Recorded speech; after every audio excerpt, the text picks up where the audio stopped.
بسم اللہ الرحمن الرحیم۔ السلام علیکم عزیز طلباء۔ انٹرمیڈیٹ سال دوم کے لیکچر کے ساتھ میں محسن خلیق آپ سے مخاطب ہوں۔ ہمارے آج کے لیکچر کا موضوع دوسری نظم نعت ہے، جس کے شاعر کا نام حفیظ طیب ہے۔ حفیظ طیب کا شمار ان شعراء میں ہوتا ہے جنہوں نے شاعری میں نعت گوئی کو باقاعدہ طور پر اختیار کیا اور نعت کے حوالے سے بہت قابل قدر کام کیا۔ عربی اور اردو الفاظ کا بڑا اچھا استعمال کیا۔ نبی پاک صلی اللہ علیہ وسلم کے حسن و جمال کے ساتھ ساتھ آپ کے سراپا اقدس کے ساتھ ساتھ انہوں نے نبی پاک صلی اللہ علیہ وسلم کی زندگی اور آپ کی شخصیت پر بھی بات کی۔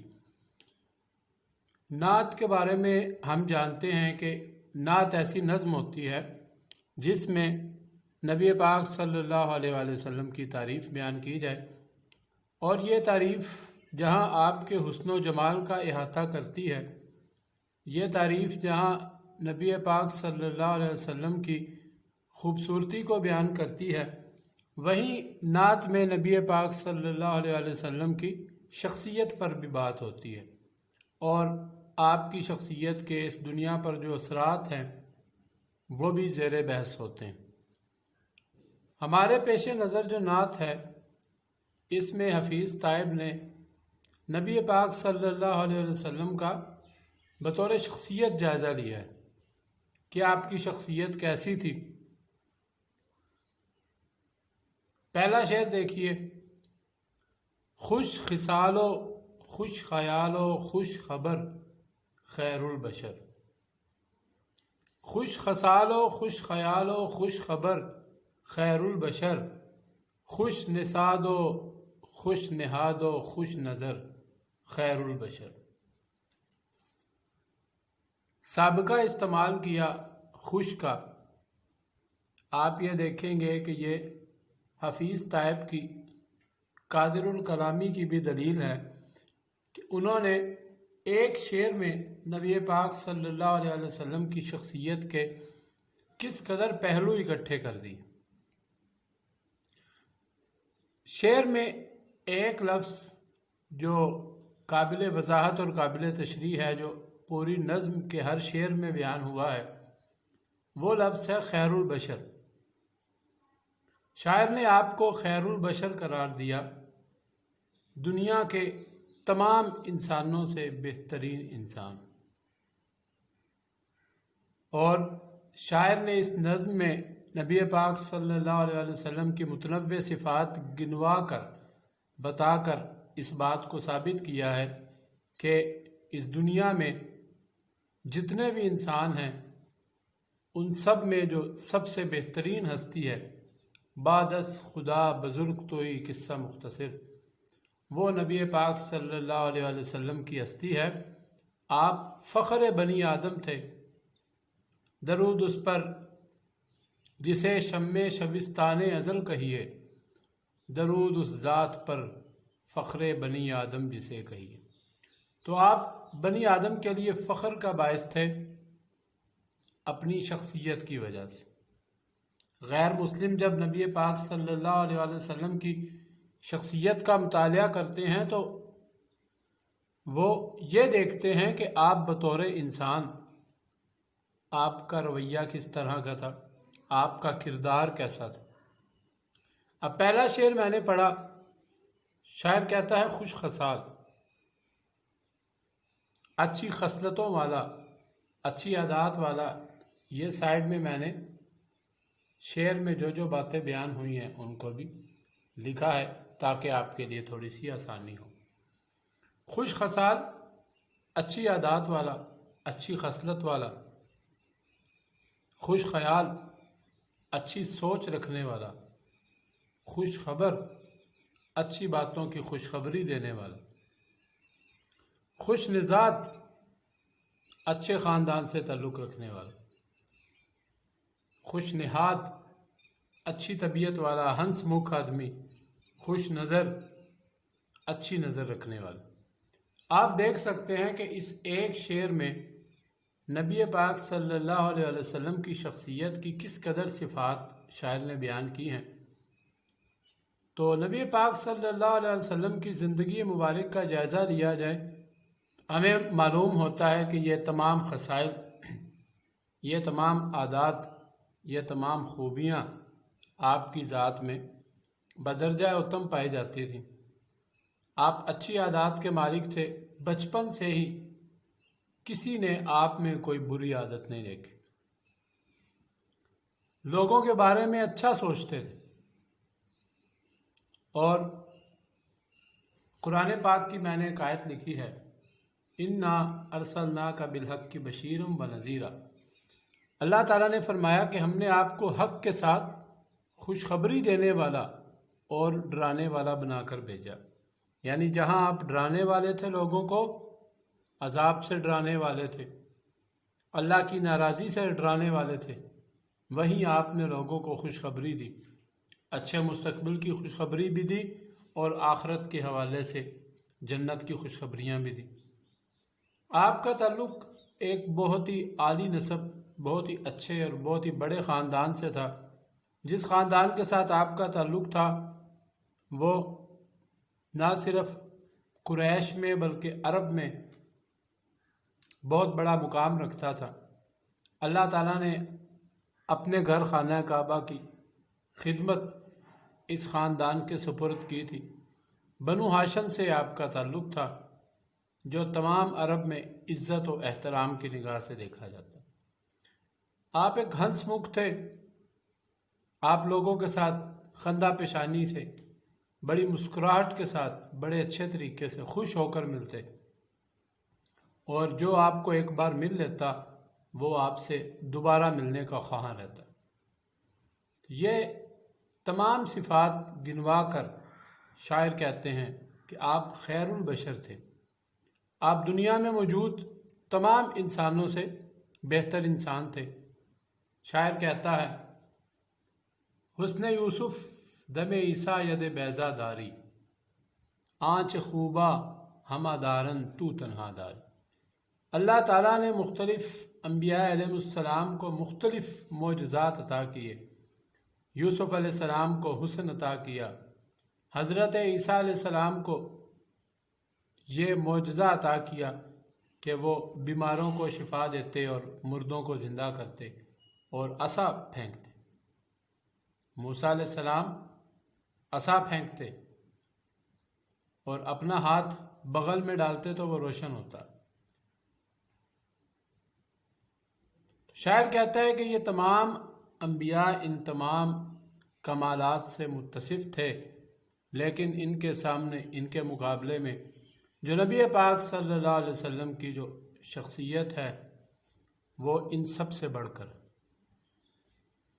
اگلا شعر دیکھتے ہیں، دل نوازو دل پذیرو دل نشینو دل کشا، دل نوازو دل پذیرو دل نشینو دل کشا، چارہ سازو چارہ کارو چارہ گر خیر البشر۔ اس شعر کا جائزہ لیا جائے تو اس شعر میں شاعر نے جو نبی پاک صلی اللہ علیہ وسلم کی صفات بیان کی ہیں ان کا تعلق معاشرے کے ساتھ ہے، معاشرے کے لوگوں کے ساتھ۔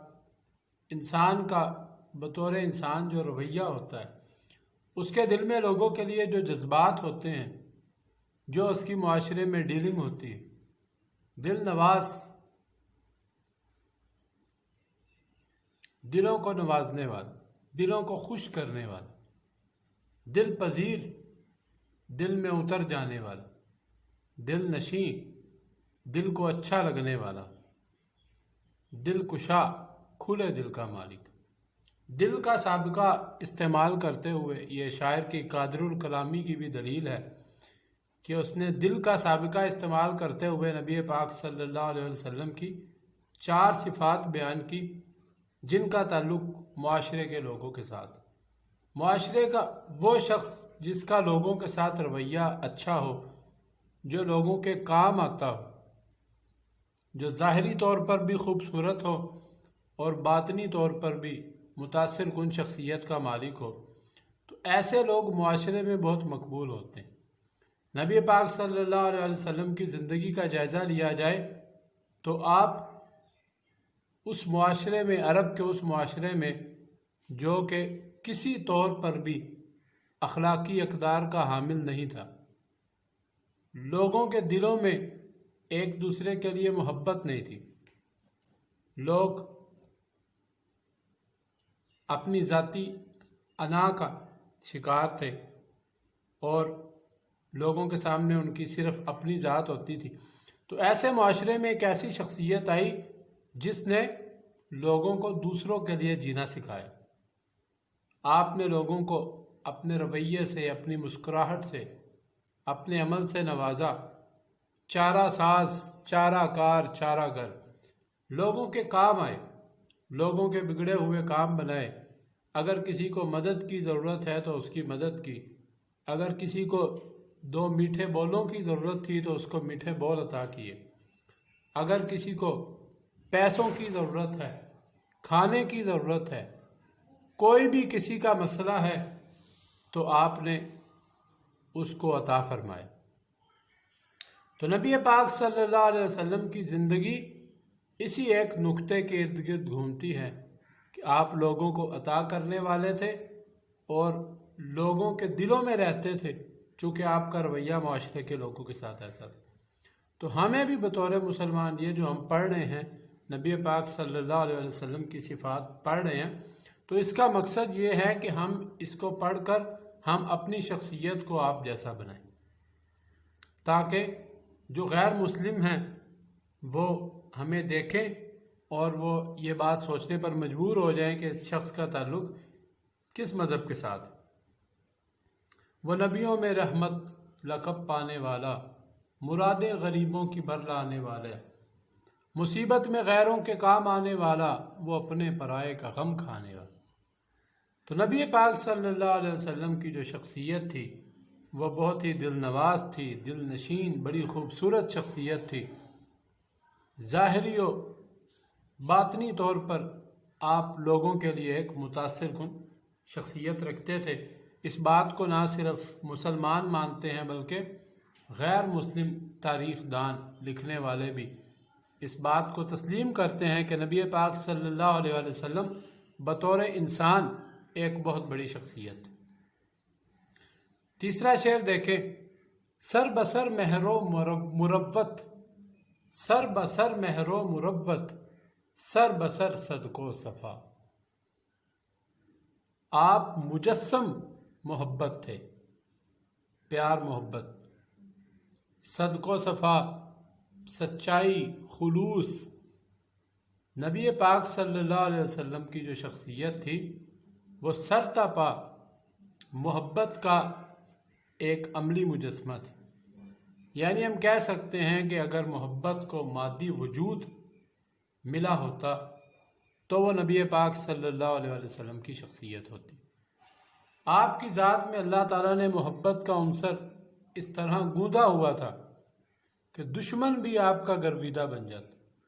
جب ہم تاریخ کا مطالعہ کرتے ہیں تو ہمیں نبی پاک صلی اللہ علیہ وسلم کے اسوہ حسنہ سے ایسے واقعات ملتے ہیں کہ لوگ آئے تھے نقصان پہنچانے لیکن غلام بن گئے۔ اس کی وجہ کیا تھی؟ اس کی وجہ نبی پاک صلی اللہ علیہ وسلم کا مہر آمیز، محبت آمیز رویہ تھا۔ سچائی کو آپ نے ساری زندگی اپنے ہاتھ میں رکھا، سچائی کا دامن تھامے رکھا، خلوص کا دامن تھامے رکھا۔ آپ کو صادق اور امین کہا جاتا تھا۔ آپ سرتاپا خلوص کے پیکر تھے، سر بسر لطف و عنایت۔ آپ کی جو عنایات تھیں، آپ کا جو کرم تھا وہ ساری زندگی لوگوں کے لیے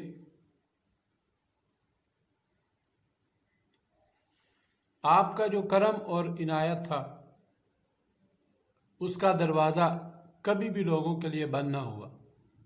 آپ سر تپا لطف و عنایت تھے، سر بسر خیر البشر، اور آپ تمام عالم انسانیت میں تمام انسانوں سے ایک بہتر انسان۔ تو اس شعر میں بھی دیکھیں نبی پاک صلی اللہ علیہ وسلم کی شخصیت کے جو پہلو ہمارے سامنے آتے ہیں ان میں محبت ہے، خلوص، سچائی ہے اور لطف و عنایت اور کرم ہے۔ یہ تمام خصوصیات جس انسان میں پائی جاتی ہیں وہ معاشرے کے لیے فائدہ مند ہوتا ہے۔ سلام اس پر کہ اسرار محبت جس نے سکھلائے، سلام اس پر کہ جس نے زخم کھا کر پھول برسائے۔ محبت کا یہ تقاضا، خلوص کا یہ تقاضا تھا کہ جس نے آپ کو زخم دیا آپ نے اس کو بھی دعا دی۔ شاعر کہتا ہے حوصلہ کس میں ہے دشمن کو دعا دینے کا، حوصلہ کس میں ہے دشمن کو دعا دینے کا، یہ روایت بھی محمد کے گھرانے تک ہے صلی اللہ علیہ وسلم۔ سلام اس پر کہ جس نے خون کے پیاسوں کو قبائیں دی، سلام اس پر کہ جس نے گالیاں سن کر دعائیں دی۔ کفار ابتدائی دنوں میں اور اس کے بعد بھی نبی پاک صلی اللہ علیہ وسلم کے بارے میں سازشیں کرتے۔ آپ خانہ کعبہ میں نماز ادا کر رہے ہوتے تو آپ کو تنگ کیا جاتا، کبھی آپ کے راہ چلتے ہوئے راستے میں کانٹے بچھائے جاتے، طائف چلے گئے تو وہاں پر آپ پر پتھر برسائے گئے، ہر طرح سے تنگ کرنے کی کوشش کی گئی، لیکن نبی پاک صلی اللہ علیہ وسلم نے پھر بھی محبت کے پیغام کو عام کیا، لوگوں کو معاف کیا اور ہر قسم کی سختیوں، تکالیف اور مشکلات کے باوجود لوگوں کے ساتھ لطف و عنایت والا معاملہ کیا۔ تو یہ جو 3 اشعار میں ہم نے جو باتیں پڑھی ہیں، نبی پاک صلی اللہ علیہ وسلم کی جو خصوصیات پڑھی ہیں، یہ ہمیں اپنی زندگی میں، اپنے کردار میں، اپنی شخصیت میں شامل کرنی چاہیے، کیونکہ نبی پاک صلی اللہ علیہ وسلم کی جو ذات ہے وہ ہمارے لیے قابل نمونہ ہے۔ لَقَدْ كَانَ لَكُمْ فِي رَسُولِ اللَّهِ أُسْوَةٌ حَسَنَةٌ۔ اللہ تعالیٰ کہتے ہیں کہ تمہارے لیے نبی پاک صلی اللہ علیہ وسلم کی ذات میں تقلید کے لیے بہترین نمونہ ہے۔ تو 3 اشعار ہم نے آج کے لیکچر میں پڑھے اور ان اشعار کو سمجھنے کی کوشش کی، تو انشاءاللہ آئندہ لیکچر میں باقی کے تمام اشعار کے ساتھ ہم پھر آئیں گے۔ آج کے لیے اتنا ہی، تو